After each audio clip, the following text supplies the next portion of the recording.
Right, just quickly before we start, I just want to say a big thanks to everyone.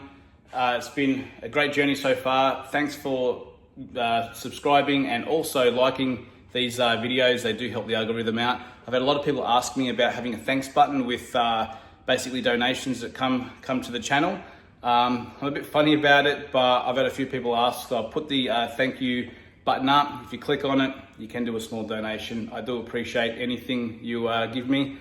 I don't expect it though, so I feel a bit funny about it, but a few people have asked now, so I'll put it up there.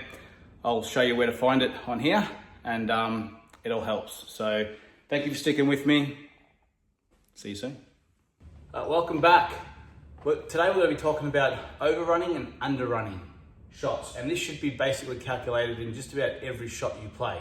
So what I mean by this is when we're playing, let's just say we're on reds, and we have this scenario to finish off with, we can see that here, I'm only on this ball. If I underrun it and pull up short, I do have this red ball. But when I play it, I'm basically going to go into the yellow. It's going to be no good. I might be able to hold the white here, but now I've got a dodgy cut on that red into there. So I can't underrun this shot. Can I overrun it? If I roll forward from here to here is a dead spot. Do not want to be there. Worst case scenario, I do want to stop here, or I want to beat this dead spot, which is literally about here.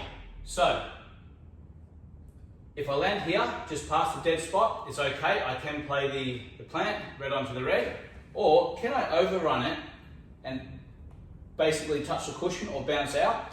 Yes, I can. So I know with this shot, I do not want to basically stop the white or land short or underrun it. If anything, I want to overdo it. And by overdoing it, I know I can roll this ball in, then roll this one in, and then go up for the 8 ball. So whenever you're down on a shot, think, can I underdo it or can I overdo it? And make sure you realize which is the best one. That way you know to either hit it too soft or too hard, or knowing the fact that you can hit it too soft or too hard. So let's overplay it. There you are.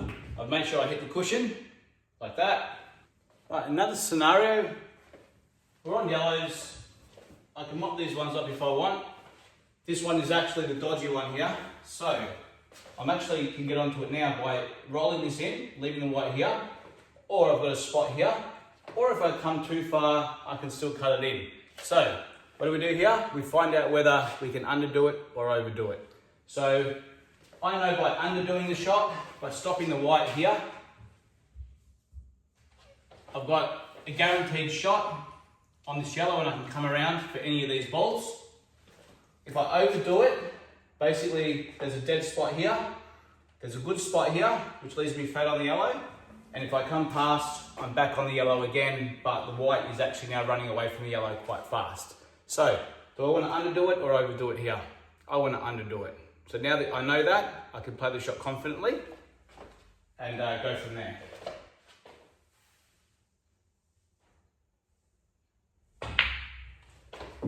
Stop the white, I'm comfortable on it. Now I can swing the yellow around, or white around. There you have it. Beautiful. So the good thing about this, I identified what my issue was straight up. I had a nice linking ball to it, and then I can work out whether I need to go too far or not far enough and deal with it straight away. Now you can see that this out is actually just very easy. Just roll that in, roll that in, roll that in, and I'm on the 8 ball. I can even roll this one in if I want, but you know, there's a couple of different ways I go about this, but at the end of the day, identify your bad ball, get onto it straight away, and go from there. All right, last one. Again, we are on reds. I've got all these reds nicely placed out. There's a few obstacles here and here.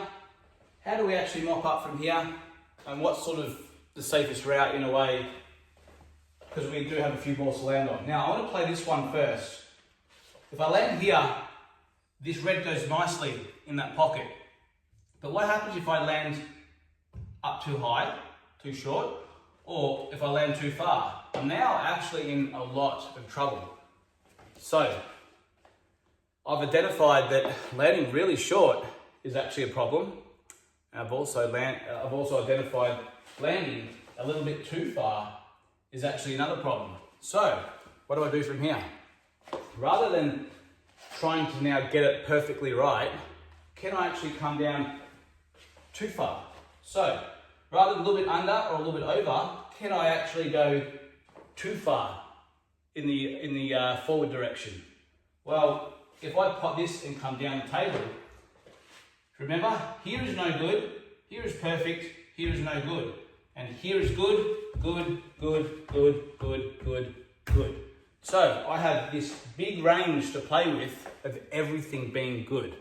So now I know that, I don't want to land short, I don't want to land just over, I actually want to land more in the forward direction than I do in the back direction. So I'm going to play this and actually try and land somewhere along here. Even if I bump into this ball, it's fine because I can roll this in, I can roll that one in, that one links to that nice and easy. I can roll forward here, knock that one in, knock that one in. I have so many good things with the white ball coming too far rather than not far enough.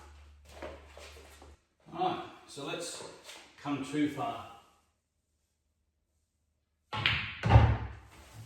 Yeah, I've come too far, and now I can knock this one in, roll forward if I want, knock that in, knock that in, knock that in, or I can knock this one in if I want and just come back a little bit, soft stun that in, and do exactly what I plan to do. So, overplaying the shot guaranteed me a ball, and then I can continue from there.